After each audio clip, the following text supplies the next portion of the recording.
Good morning, class. Today we will continue our chapter. In previous class, we learned about the idea of Satyagraha. What is Satyagraha? Satyagraha is a struggle against injustice without any physical force. Then we studied about the Rowlatt Act, how the Rowlatt Act was passed. Rowlatt Act के according revolutionaries को 2 years के लिए detention कर लिया जाता था. उसके बाद we studied about martial law was impose and general Dyer was given the command. And on 13th April 1919 there was Jallianwala Bagh massacre. Okay, now we are going to study further.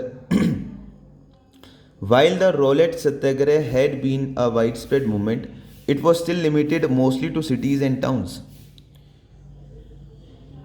Rowlatt Satyagraha जो था वो बहुत बड़ा movement था, लेकिन limited था towns तक, villages तक इसका इफेक्ट नहीं पहुंचा.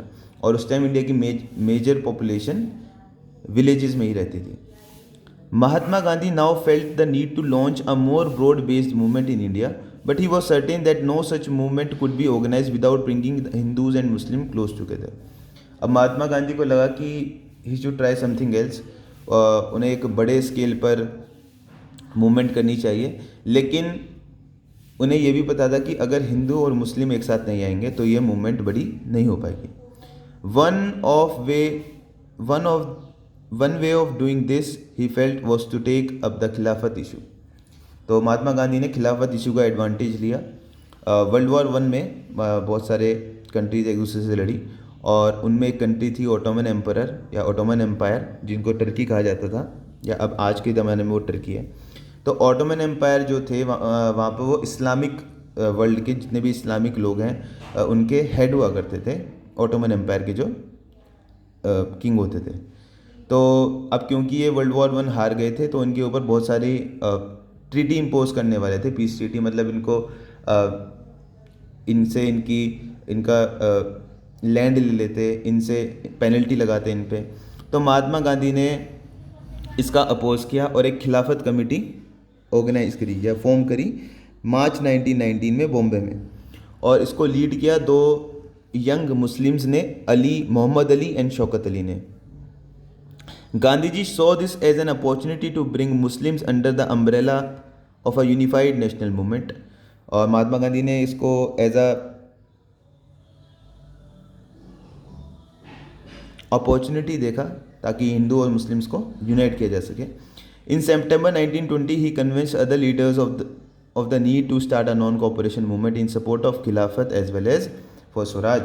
और 1920 में इन्होंने अदर लीडर्स को भी कन्विंस कर लिया एक नॉन कॉपरेशन मूवमेंट के लिए इन सपोर्ट ऑफ खिलाफत movement and Swaraj.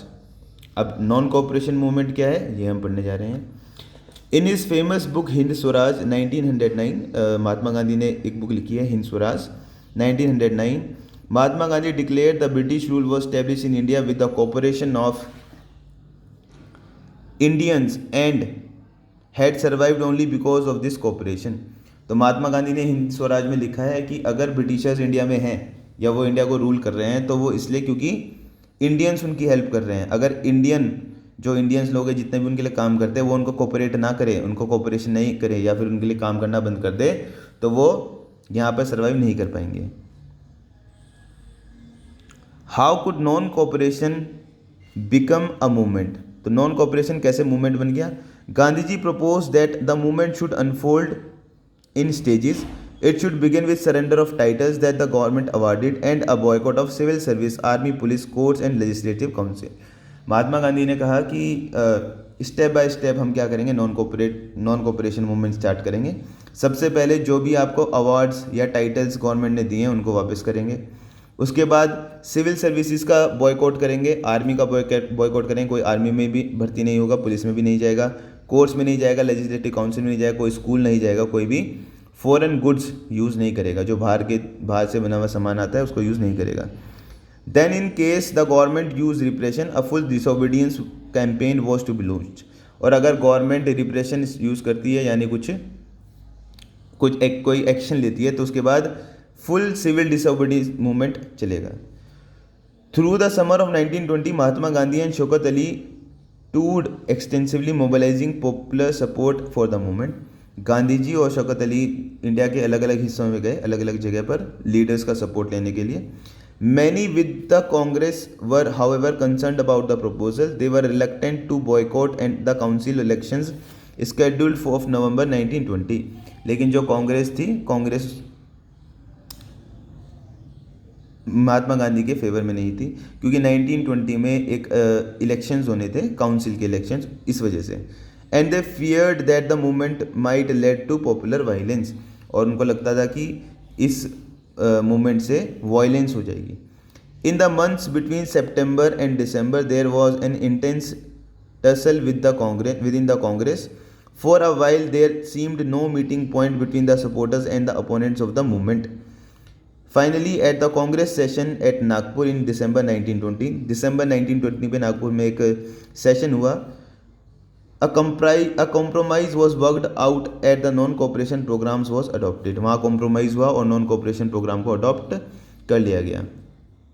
How did the movement unfold? Who participated in it?